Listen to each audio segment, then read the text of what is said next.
Hello and welcome, I'm Tafarag Adamu. As universities across the country open their doors for the new academic year, my guest, the president of Addis Ababa Science and Technology University, one of only two such institutions of higher learning in Ethiopia, believes his institution is on the right track. But how? A very warm welcome to the program, Dr. Dereje. Thank you very much. So you are one of the 42 public universities in this country, right? Yeah, actually 47. There are 47 public universities in Ethiopia, and Addis Ababa Science and Technology University is one of them.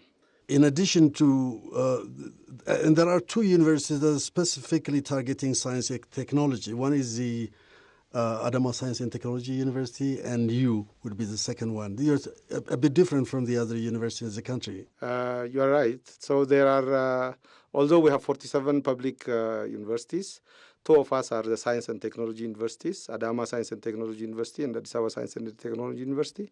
With a new reform from the Ministry of Education, universities are differentiated into different groups. So we have research universities, we have applied science universities, and also we have comprehensive universities. So the different one is science and technology universities, which have been differentiated back in 2014. Mm. So you are now 14 years old. Yeah. Going to be 15 years this year, yeah. So let's look into the specifics of your institution. When you say science and technology and when you say you are different, what do you exactly mean? Okay, because there are also other universities that take care of some of the courses that you handle at your university. Yeah, you are right. So when Addis Ababa Science and Technology University, if we start from its establishment, when it was established back in 2011, it was established as a general university where we used to have medical schools, social science programs. In 2014, the government has decided that we have to set up, we need science and technology universities, taking an example of the Korean universities and some of the Western universities as well. So when we set up as a science and technology universities, we were given a special mission and vision, like becoming, for example, if you take Addis Ababa Science and Technology University, to become internationally recognized Ethiopian hub of science and technology. So that hub of science and technology is the one that we are aspiring to achieve.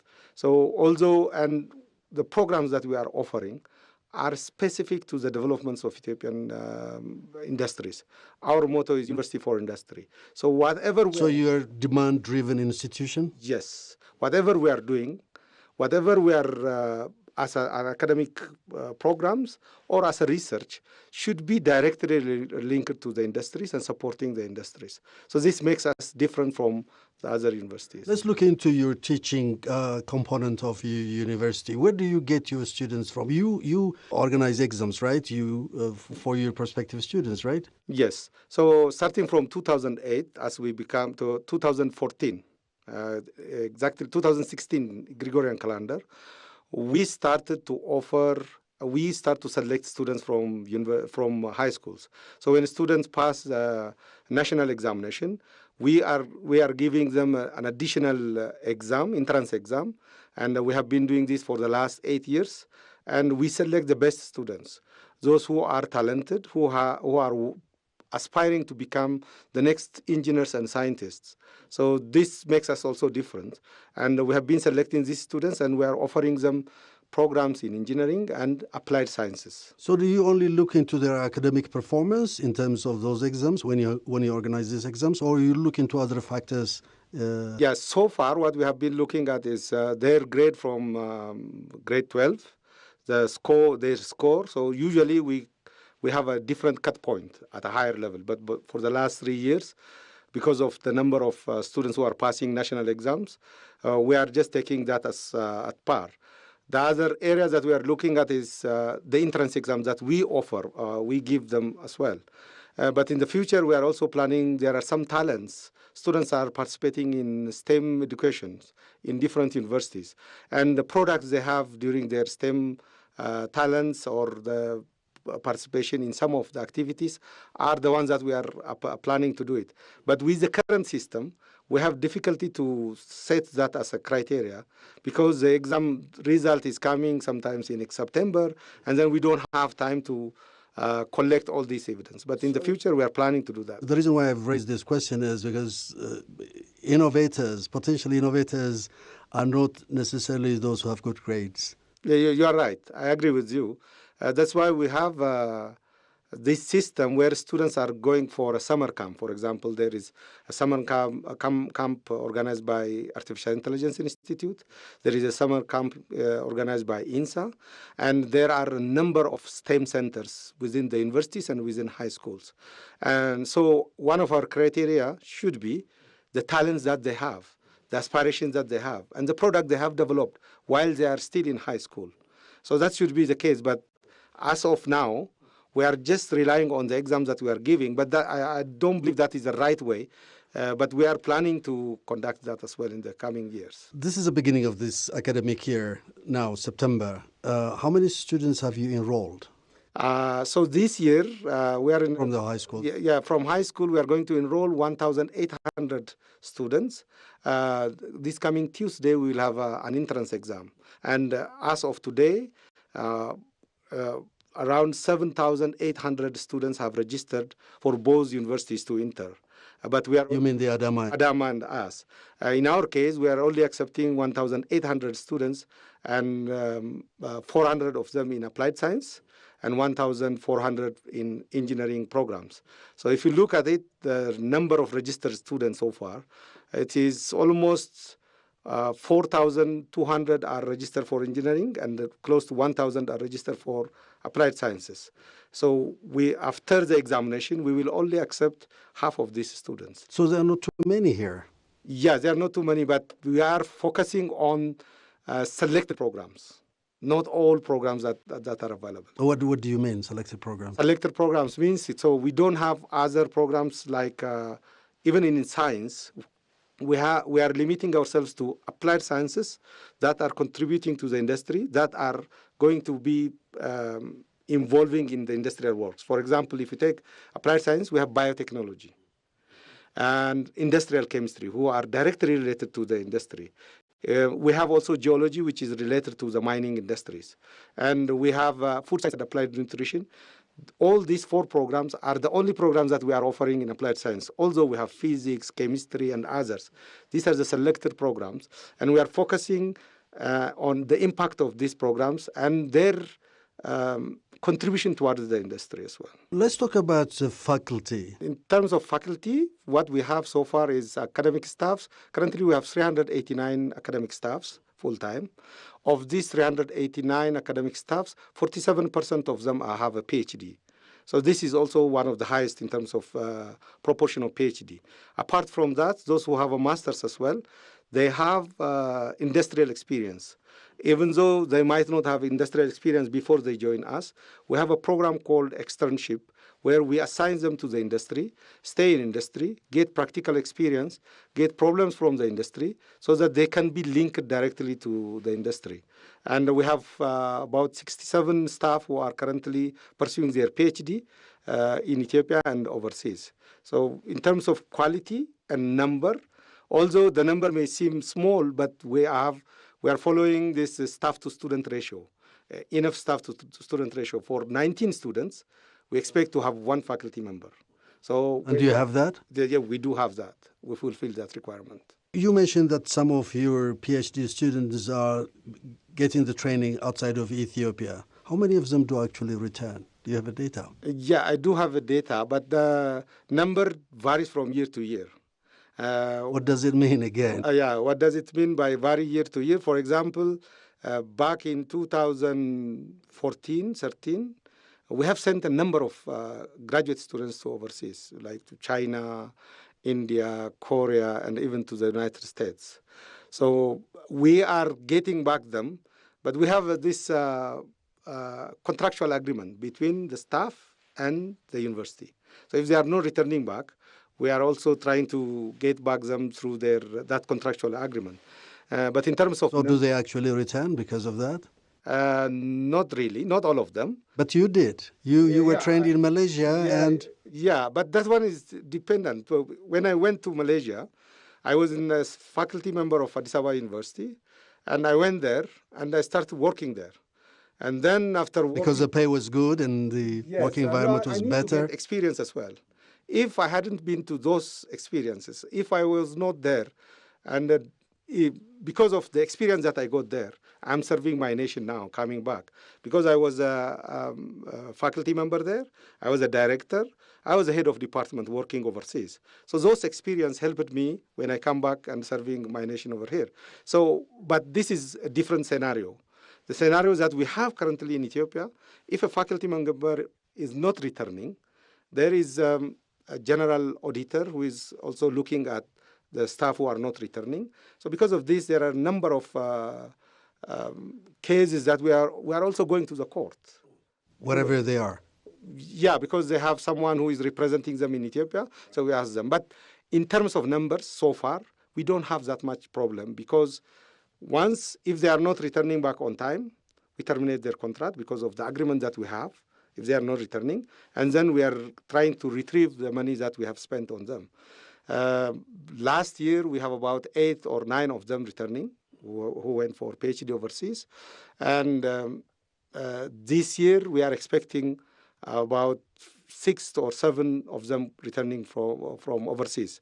But sometimes some of them may not return due to several factors. Like during COVID time, majority of them did not return, but now they are coming back. Where do you, as an institution of higher learning, excel, you think, at your university? Is research one of those? Yeah. When Addis Ababa Science and Technology University was designated as a science and technology university, one of the things that has been done is to focus on research on selected areas.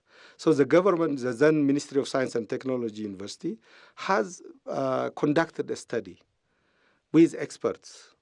And what do Ethiopia need in the coming years? What kind of areas of research that we have to work on? So these areas have been identified, and 8 of them are in Addis Ababa Science and Technology University, 8 of them are in Adama Science and Technology University without any overlap, because we are working for no duplication, no overlap between the programs. So the 8 Center of Excellence that has been established in Addis Ababa Science and Technology include artificial intelligence and robotics, high-performance computing and big data analytics. We have sustainable energy. We have biotechnology and bioprocess center of excellence.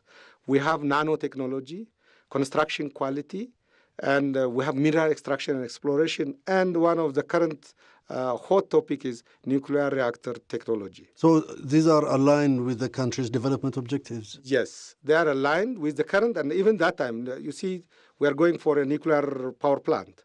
And it was set up back in 2016 that Addis Ababa Science and Technology University should focus on nuclear reactor technology. That far back? Yes, that far back. And what we were doing so far is setting up the labs for this Center of Excellences. And we have already completed the construction of the Center of Excellence. Half of them have been completed with the general support from the government, close to 5 billion Ethiopian birr. These constructions, for each Center of Excellence, we have ground plus 4. And in terms of human capacity, we have been hiring and training staff only on these selected areas, because each Center of Excellence has their own thematic areas, sub research areas. So we're working with that. Infrastructure, we have already developed. Human resource, we have developed. But in terms of the laboratory equipments, we are negotiating with the government to get a loan from Korean Exim Bank, close to 168 million USD. When that comes, then we are actually going to produce products on the research and technology transfer. So our focus is, one is on research and technology.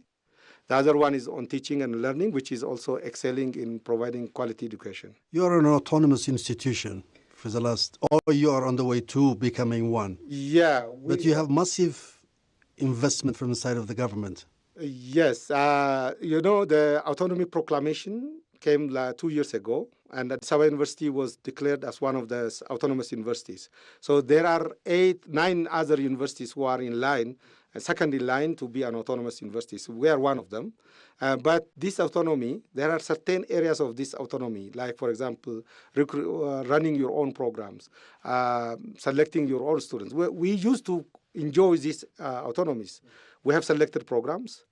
We select our students based on our entrance criteria. So we have semi-autonomy. You've been practicing that. Although we are not declared as an autonomous university, but we are second in line, and we are hoping to get that autonomy status in order to be more productive, more competitive as well. So where do you stand today, given that threshold, given that desire to be a robust institution in the next 5 years? Is that correct? By 2030? 2030. So in terms of autonomy, we are only waiting from the Ministry of Education to give us that status, or there are certain criteria that have been set up. We want to be evaluated based on those criteria.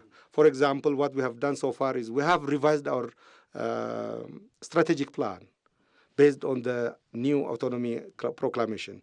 We have revised our Senate legislation, which has to align with the new proclamation. And we have also developed a number of policy documents that are in line with autonomy.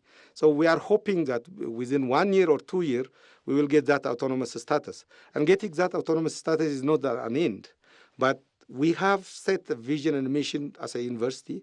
One is on the research through this Center of Excellence to come up with cutting-edge industrial solutions that will solve the industry problems. The other area is to come up with a number of startups. We have set up an industrial innovation and entrepreneurship hub with a capacity of close to 189 startups. So the idea of having this infrastructure is the products the research that we're doing in the labs should go to the industry, should come up with some new startups, job creations. So we are doing in line with that. In terms of education, we focus on quality of education, providing an education which is internationally recognized, because in the vision statement, it is clearly stated that we will be an internationally recognized Ethiopian hub of science and technology. So what tools are you adhering to as far as accreditation is concerned? Yeah, so for all our undergraduate programs, we are going for accreditation. We are applying for international accreditation. We have been revising our curriculums, working with the industries, co-creating the curriculum with the industries. And also implementing those minimum standards that have been set. So back in 2023, we have applied for our science program, 4 science programs, and then we have 9 engineering programs, undergraduate programs. And for the science programs, we got ABET accreditation from US. All our science programs are accredited. That shows that we are doing at par with other universities, internationally recognized universities, and also the curriculum and the process that we have passed through is as rigorous as it is expected to be. So we fulfill minimum requirement, but this is not a permanent thing that we are going to get. So we have to continuously work on improving our quality of education, the delivery, and also these students have to go to industry and support the industry. When they go to the industry, there is, in Ethiopia, there is this dialogue that the industry is saying that the students coming from the university are not good enough to do the job. And we claim that the industry is not collaborating. Are you proving them wrong? What we are doing here is we are bringing together the industry and the university. We have industrial advisory panels. These industrial advisory panels are the ones who are advising the faculty on what are the new technologies, what are the skills required in the industry. So we are co-creating the program. So there is no way that we are blaming them or they are blaming us. Of course, we have to work hard. The majority of the burden is on us, but at least we get feedback to make sure that our curriculum is directly related to the industry. Dr. Dereje, thank you so much for joining me on the show. Okay, thank you very much. And it's also a great pleasure for me to meet you and share our experience. Thank you very much.